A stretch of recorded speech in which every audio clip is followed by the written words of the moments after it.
Good evening, Wellness Way Culture. Appreciate you guys joining us tonight. I'm going to give it a few minutes to see who jumps on with us and just do what I call some house cleaning as we bring this year to an end. It is winding down. It's hard to believe that 2017 has just been flying by. Hey, Pete, thanks for joining. Just as a reminder to our Wellness Way Culture, Maxwell Family Chiropractic patients, Thursday, the 21st this week, that will be our last day for the year. So, as my sign says, get busy living or get busy dying. So give the office a call and let's get your appointment. Hey, Brandon, appreciate you getting on with us. So this morning I woke up jacked up, as Dr. Patrick Flynn would say. And that's a good jacked up, meaning like I feel amazing. Being 6 months into, the Wellness Way program, not only are we, coaching you guys what to do in regard to these stressors, we're living it as well. And today I can hardly describe it other than there's a vigor about me that I'm really enjoying. So I'm constantly learning not only about myself and how we can better, represent the Wellness Way and get you guys the information you need, but, we're practicing these things and trying to figure it out on ourselves. And I'm excited, for 2018, to see what my body is able to continue to regenerate at 43 years old just by removing some stressors. So I'm excited for you guys for 2018 who are already a part of this culture in looking at, foods and allergies, gut health, hormone testing, because we are able to really get down to the nitty gritty as to what is going on functionally with you guys. And it's testing that no one else is doing. And I can't make this more clear for you guys that there's a big difference between the Wellness Way testing and testing that's going on within the medical field. You have to remember, and if you haven't been to our Wellness Way inflammation talk, this may not make any sense to you, but we refer to the medical community as the fire department, okay? And their number one job is to put out fires. So they're only looking for fires, they're only going to test for fires, and if they don't find fires, they don't have any drugs to put out the fire with. Therefore, many of you leave the office with no answers because they can't find a fire. So our testing, hey Brandy, thanks for joining, is going to give us information about the function of your body, because there are oftentimes we can find dysfunction long before there are symptoms. So just kind of chew on that nugget a little bit, because really tonight our series is our 3-part of 4 about cholesterol, and I just want to give you guys some tidbits about what to look forward to come January 11th. So if you haven't signed up for the cholesterol talk on January 11th, 2018, go ahead and do so. You also have a chance of winning 2 tickets, but the key is you have to also comment and share the video to be eligible for that. So we love your comments. We appreciate you guys getting involved, but just remember to also share the videos, because that's how we get that information out to everybody. So tonight, again, I hope you've been working on getting busy living, all right? Because we already know we're going to be dying. We just don't need to get there any faster than we already are. So what do we do about that, all right? So 3 things we want to hit on tonight, and really there's only 2 because part of them overlap. But tonight, we're going to look at just how critical cholesterol is in the healing process and why it's important in the vitamin D production and how that plays a huge role in our skin, all right? Now, when it comes to healing, everybody wants to heal, fast. Everybody wants to, get the cut on their arm or the inflammation out of their body. But there's events that take place, and we can't speed up or slow down that normal process, but we can interfere with it. And that's where statin drugs become a huge problem when it comes to healing the body.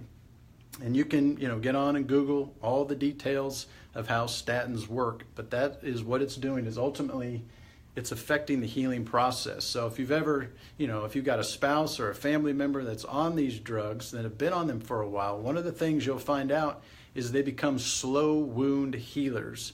So it's almost like they've got diabetes in a sense, that because they don't have enough cholesterol being produced by the liver because the process is interfered with and no longer being made, now they're not able to get that healing process going and take care of a natural process the body already knows to do, is to heal things. So again, every time we interfere with that God design, we're going to have problems.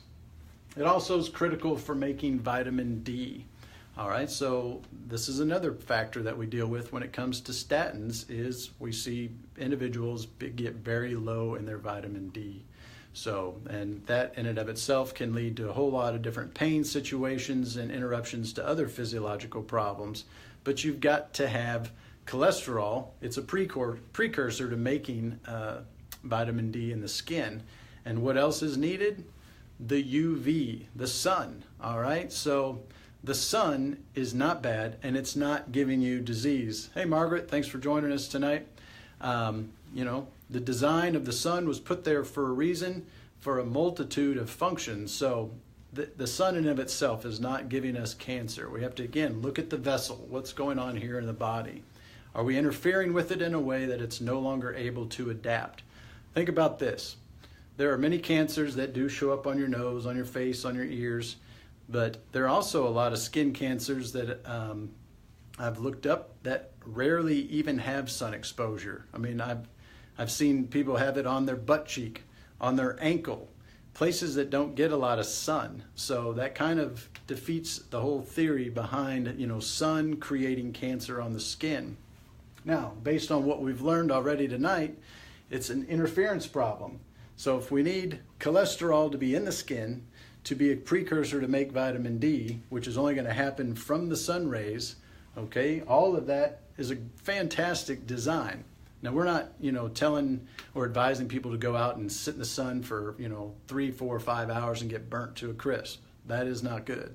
All right, but you need good, consistent sun exposure, especially here in the Midwest where, we don't get a lot of sun. We get a lot more cloud. So it's often important to supplement and get tested to make sure your levels are on track. So, again, we kind of already hit on how cholesterol is a precursor to making vitamin D. Statins are interfering with that process. So sunlight is important, okay? And most of you know me, I love the beach. That's one of my favorite places to get the sun. And even in the wintertime, it's great. Nestle up to a nice big open window. You're going to get the warmth of that in there. Plenty of those rays are going to come in and help you convert a lot of that vitamin D. So some other protective roles, all right? So I'm probably hitting a little more details just because I want to get you guys thinking. I want you getting outside of the box to not just get used to doing the same thing over and over and over, but to start questioning why. If you give a blood test and it's high cholesterol, ask the question why. Why are my triglycerides high? Why are my LDLs high? Well, what about, C-reactive protein, homocysteine, or plaque scores, and all these other, inflammatory markers? What's going on with them?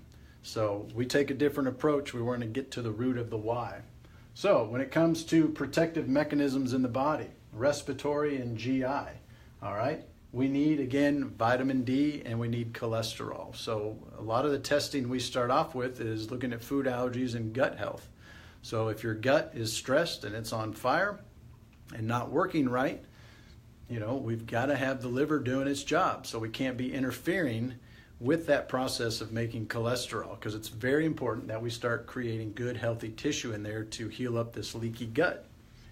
Also, be aware that without inflammation, arterial walls do not become injured, and there are no atherosclerotic plaques laid down that may eventually block an artery.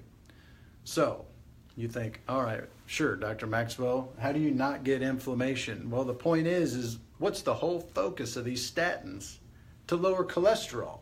They're doing nothing about inflammation, which is why the blood vessels get damaged to begin with and why they find cholesterol within the walls that are damaged, not stuck to the inside. So again, Dr. Greg's going to hit up some very great detailed information as to how that whole plaque system works. But, again, unfortunately, we've been lied to. We've tried to, this whole information's been dumbed down to make us think that all this stuff blocks up in there and that the body's creating these malformations or miscommunications, and it just isn't the case. It's always going to be adapting to the environment we put in. If we don't change the environment here, it's going to keep doing what it's always done. All right? So statins, again, work to lower your total cholesterol. That's true. They their studies do show that it can lower cholesterol, but it's not lowering your risk for heart disease. It's not lowering your risk for heart attack. And honestly, now I think you can find studies that shows that long-term use of these drugs are causing diabetes, they're causing dementia, because what did we talk about in previous episodes? The brain needs cholesterol. So again, the body makes no mistakes. It was designed to function normal. We just got to figure out what's causing it to get away from normal. So this artificial reduction in total cholesterol has little to do with our overall risk of cardiac disease, and it really has not decreased the mortality rates of people over the last 20, 30, 40 years that it's been in production. So ask yourself that when you're looking at your spouse or your grandma or grandpa. Have they really gotten any more functional improvement by being on the drug? I mean, just Google this and the side effects, and you have to wonder, is it worth really being on that? Or doesn't it make more sense to talk to a doctor who's a carpenter who knows how to test your function and see where these stressors are and figure out how to remove them from your body, giving your body the chance to get back to normal? All right? So, with that, again, question yourself. Fear can hold you prisoner, but hope can set you free. That's the whole reason I do what I do every day here in Columbia, Missouri, and all the clinics across, the United States that are Wellness Way clinics. We're trying to give you guys hope, because many of you, again, are just basing your decisions out of fear and not out of the freedom you have because you've been educated and given the right tools to get where you need to be. So thank you again for joining us.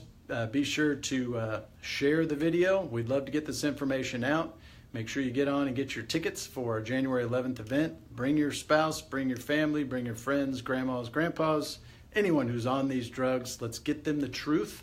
And let's see you back here Friday morning at 9. Let's see, actually, I'll probably do my next live video Thursday night, because that will be my last day for the year, and we'll make it a bang.